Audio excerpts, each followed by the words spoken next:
Assalamualaikum warahmatullahi wabarakatuh.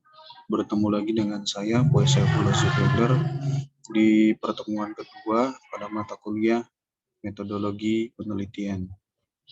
Mohon maaf, saya bisa memberikan materi melalui rekaman video ini karena dengan berbagai macam alasan sehingga saya tidak bisa memberikan perkuliahan secara tatap muka virtual. Saya sudah dari pagi, dari jam 7 menyebarkan link kepada Mbak Suli, kemudian Mbak Iif dan Mbak Karmilah, namun sampai dengan saat ini belum ada tindak lanjut. Jadi mungkin nanti yang tidak mengikuti atau berhalangan untuk mengikuti perkuliahan saya hari ini, nanti akan saya bagikan melalui rekaman yang nanti akan diupload ke link YouTube. Selamat datang Mbak Iif. Ya, tidak apa-apa yang hadir hanya Mbak Iif ya. Kita baru bangun Mbak Iif? Enggak, Pak. Ya, oke. Ya, kita ini ya, pada kesempatan kali ini saya akan menyampaikan materi tentang pengertian atau konsep dasar dari penelitian. Apa sih penelitian itu? Di sini ada penjelasan dari Uma Sekaran tahun 2000 ya. Research is somewhat intimidating term from some is simply the process of finding solution to a problem after thorough study and analysis of the situational factor. Jadi di sini dia mengatakan bahwa yang namanya penelitian itu adalah sesuatu hal yang menjadi masalah dan masalah itu harus dicarikan solusinya, ya harus dicarikan solusinya sehingga tidak menjadi sebuah problem pada suatu situasi. Nah, ini pengertian dari penelitian pendidikan. Ya. Jadi untuk menjalankan proses belajar mengajar, seorang guru itu tentu saja memerlukan data yang akurat, tepat waktu, sahih, dan handal. Kemudian data ini nanti akan dianalisis dan disintesis sehingga diperolehlah sebuah informasi yang dapat membantu guru untuk membuat keputusan yang baik. Nah, nanti ke depannya karena produk atau hasil dari mata kuliah saya ini adalah mata kuliah metode penelitian. Saya rasa mata kuliah saya ini sangat penting sekali, ya, sangat penting sekali. Nanti hasil akhir dari mata kuliah saya adalah proposal penelitian. Jadi tolong dipahami baik-baik. Setelah dari sini nanti silahkan Anda langsung mulai mencari apa yang dicari ya. Anda mulai mencari sebuah masalah. Masalah ini akan selalu dari mana sih masalah itu berasal? Masalah itu berasal dari perubahan atau gejala sosial yang terjadi di masyarakat. Dan perubahan ini selalu terjadi. Perubahan atau gejala sosial yang ada di masyarakat ini selalu terjadi. Perubahan ini melahirkan sebuah masalah.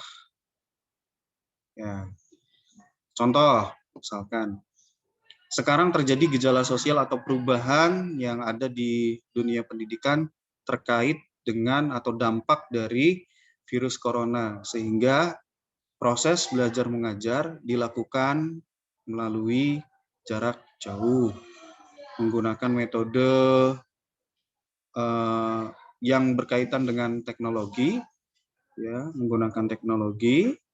Siswa belajar dari rumah melalui HP atau laptop atau komputer, ya, kemudian menyimak penjelasan guru, tatap muka dilakukan secara virtual, secara jarak jauh. Nah, itu perubahannya. Apakah perubahan itu tidak melahirkan masalah? Ya, kemarin kalau IIF menyimak stadium general yang disampaikan oleh Dr. Eva, masalah yang lahir itu kan satu, ya, masalah terkait dengan degradasi moral dan sifat manipulatif siswa atau mahasiswa. Kemudian juga ada masalah ekonomi. Tidak semua mahasiswa punya kuota, tidak semua mahasiswa punya akses internet, tidak semua mahasiswa punya perangkat untuk menjangkau kegiatan belajar dari rumah. Kemudian juga ada masalah pengawasan, baik itu pengawasan orang tua maupun pengawasan diri sendiri, self control, ya. Jadi ada banyak masalah. Nah, itu contohnya. Sekarang saya mau tanya sama Iif nih.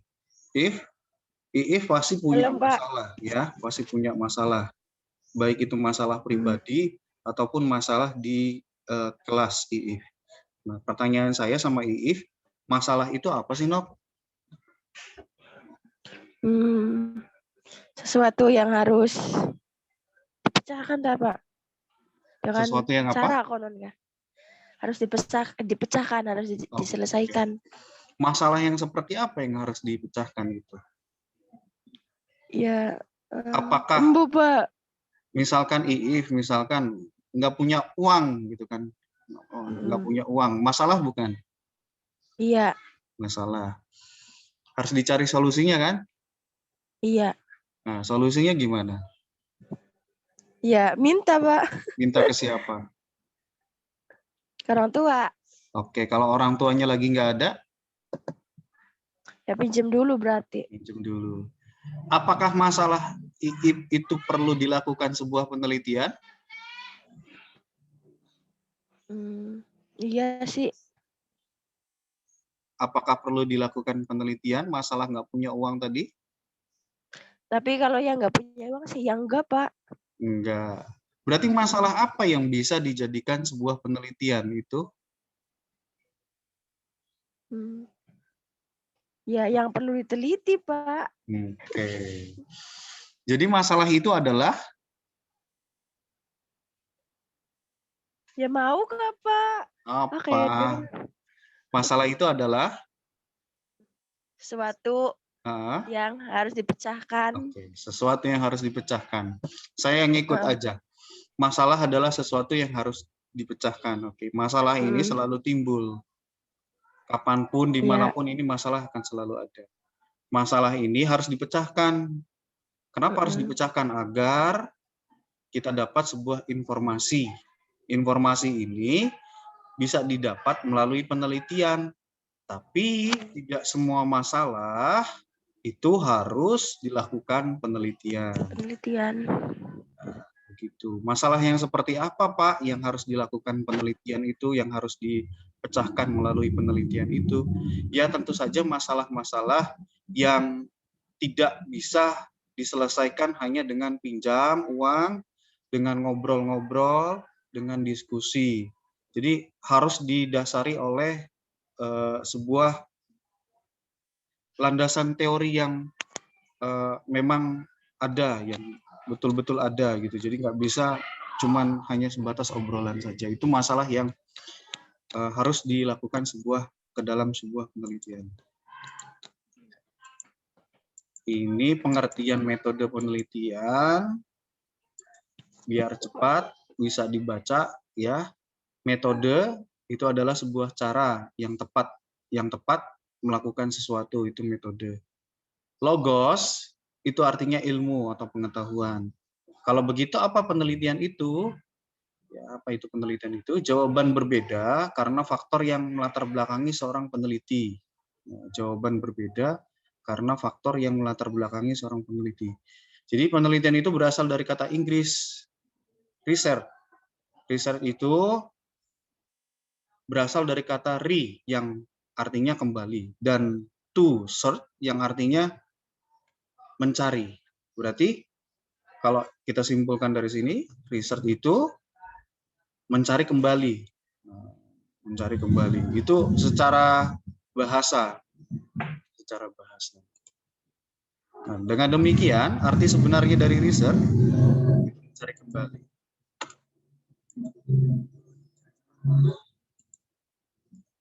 Nah, penelitian ini adalah sebagai suatu proses. Salah satu ciri khas penelitian adalah proses yang berjalan secara terus-menerus. Jadi yang namanya penelitian itu ketika IIF mungkin melakukan sebuah penelitian berkaitan dengan pendidikan, nah ini nanti penelitiannya akan berjalan secara terus-menerus walaupun IIF nanti sudah lulus dari STKIP, penelitian yang IIF lakukan nanti bisa jadi sumber bagi penelitian mahasiswa yang lain setelah IIF nanti. Kemudian hasil penelitian ini tidak akan pernah merupakan hasil yang bersifat final. Jadi kalau IIF melakukan sebuah penelitian IIF itu bukan sesuatu yang final atau yang akhir dari segalanya. Jadi masih bisa dikembangkan lagi. Hasil penelitian seseorang itu harus tunduk pada penelitian orang lain yang datang belakangan. Nah, jadi kalau IIF sekarang buat penelitian, kemudian nanti Ibnu adik kelasnya itu merujuk kepada atau mengacu kepada penelitian yang IIF lakukan. Nah, si Ibnu ini harus tunduk kepada IIF.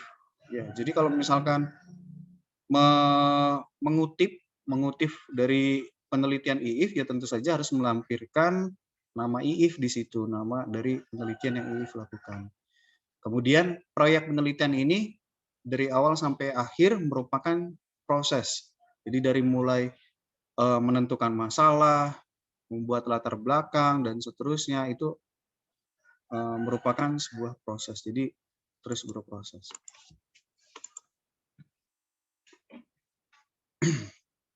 Ini pengertian metode penelitian menurut beberapa ahli. Yang pertama ada David. Dia mengatakan penelitian adalah pemikiran yang sistematis mengenai berbagai jenis masalah yang pemecahannya memerlukan pengumpulan dan penafsiran fakta-fakta. Ya, jadi ya ini yang harus diteliti. Jadi tidak semua masalah itu harus diteliti. Jadi yang masalah yang sangat besar yang tidak bisa diselesaikan dengan hanya berdiskusi saja, dengan hanya ngobrol-ngobrol saja, dengan hanya bertanya saja, tapi perlu adanya pemecahan dan pengumpulan data, kemudian data itu nanti ditafsirkan, tafsirannya itu berupa fakta-fakta. Nah, ini yang masalah yang harus diteliti. Kemudian penelitian juga adalah suatu cara untuk memahami sesuatu dengan melalui penyelidikan atau melalui usaha mencari bukti-bukti yang muncul sehubungan dengan masalah itu, yang dilakukan secara hati-hati sehingga diperoleh pemecahannya. Ini menurut Muhammad Ali dalam Khalid. Ya, kita lanjut. Nah, ini pengertiannya. Ya, nanti dibaca sendiri saja karena ini materinya banyak ya. Nanti dibaca karena ini sudah direkod. Jadi Anda bisa membaca sendiri. Oke. Nah, ini juga masih sama yang tadi. Nanti silahkan dibaca sendiri ya, bisa di-pause dulu videonya, kemudian dibaca dulu. Ketika ada hal-hal yang perlu ditanyakan, silahkan tanyakan kepada saya. Selamat datang Ibnu Ripa, selamat bergabung di perkuliahan metodologi penelitian. Kita lanjutkan. Ini masih sama yang tadi. Di sini dikatakan bahwa penelitian merupakan sebuah proses ilmiah yang mencakup sifat formal dan intensif. Menurut Kerlinger 1986, proses penemuan yang mempunyai karakteristik sistematis, terkontrol, empiris, dan mendasar pada teori dan hipotesis. Itu yang namanya penelitian, ya, menurut ini Kerlinger. Sehingga penelitian adalah usaha seseorang yang dilakukan secara sistematis mengikuti aturan-aturan metodologi. Jadi penelitian itu ada aturan-aturan metodologi yang harus dipatuhi oleh mahasiswa. Tidak bisa, Pak, terserah saya gitu. Nah, tidak bisa seperti itu. Ini juga masih definisi dari penelitian dari beberapa ahli yang pada intinya riset itu adalah upaya mendapatkan pengetahuan berbasis masalah, dilakukan secara sistematik, dan terorganisir serta mengikuti metode ilmiah. Itu intinya.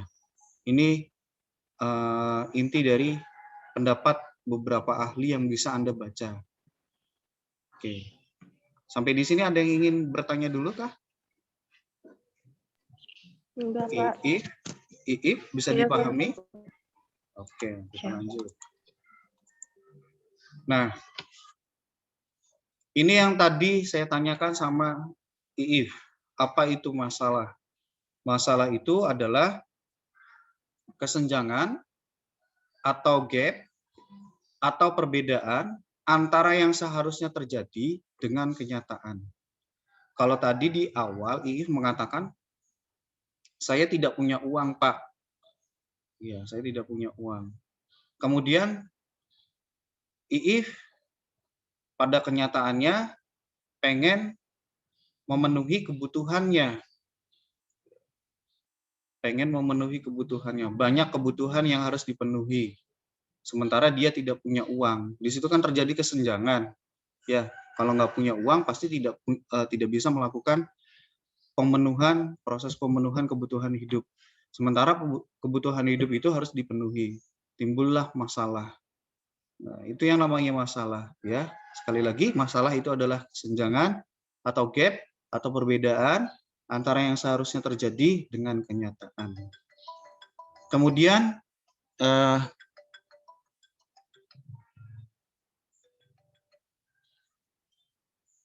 halo, sebentar ya. Halo, iya. Iya. Lagi sibuk.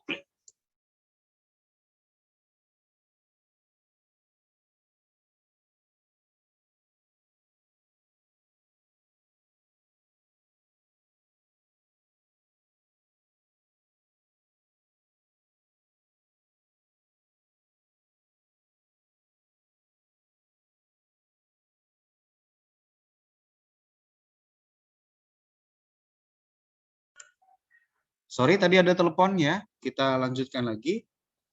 Ya. Kesenjangan apa, Pak? Ya, kesenjangan yang tentu saja yang seharusnya terjadi dengan kenyataan. Apa yang diperlukan dengan apa yang tersedia. Harapan dengan kenyataan. Kemudian kesenjangan ini tentu saja harus diidentifikasi. Melalui apa, Pak? Melalui fenomena empiris. Fenomena empiris ini fenomena yang benar-benar terjadi, bisa dibuktikan oleh data-data yang ada. Dan bersifat teoritis, tentu saja. Setelah diidentifikasi, ini harus dirumuskan secara spesifik, ya, melalui research question atau rumusan masalah. Jadi setelah selesai ini, tugas Anda adalah setelah selesai perkuliahan saya kali ini, tugas Anda adalah membuat latar belakang masalah. Ya, membuat latar belakang masalah. Bagaimana cara membuatnya, Pak?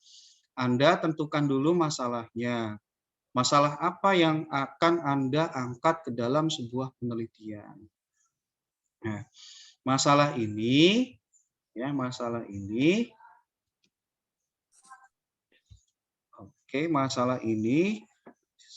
kita lihat di slide-nya.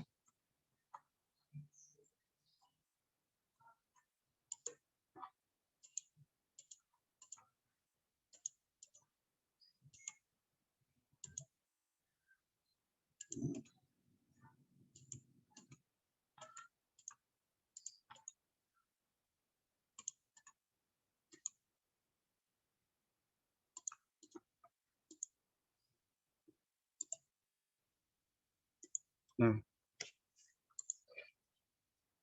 masalah ini, masalah yang Anda angkat itu bisa masalah terkait dengan pendidikan. Fenomena pendidikan apa yang terjadi? Perubahan apa yang terjadi pada dunia pendidikan?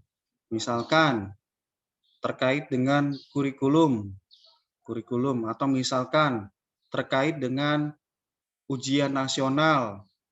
Kalau mungkin Anda dulu waktu SMA ada yang namanya ujian nasional, kemudian sekarang ujian nasional itu dihapus, artinya ada perubahan. Perubahan itu apakah melahirkan sebuah masalah? Pasti ya, ada masalah yang timbul di situ. Apa masalahnya? Anda bisa teliti. Kemudian masalah ekonomi. Masalah ekonomi ini banyak, ya. Bisa ekonomi berkaitan dengan ekonomi mikro, bisa berkaitan dengan ekonomi makro, bisa juga berkaitan dengan akuntansi, bisa akuntansi biaya, bisa analisis atau audit laporan keuangan, bisa. Nah, bisa juga yang Anda angkat itu masalahnya berkaitan dengan masalah pendidikan ekonomi. Masalah pendidikan ekonomi ini banyak, ya, masalah pendidikan ekonomi ini banyak. Contohnya apa, Pak?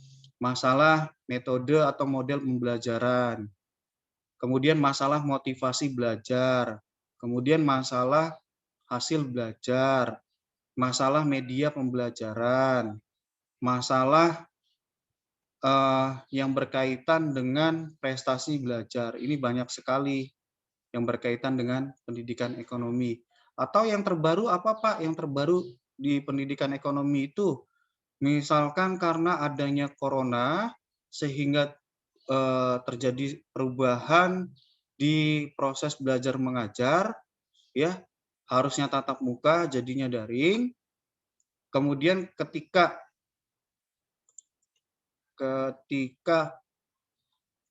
belajar daring ini, ya, Anda ngajarnya akuntansi, misalkan. Antara ngajar langsung sama ngajar dari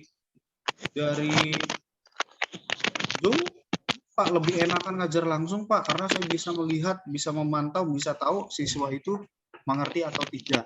Nah, ini kan sebuah masalah.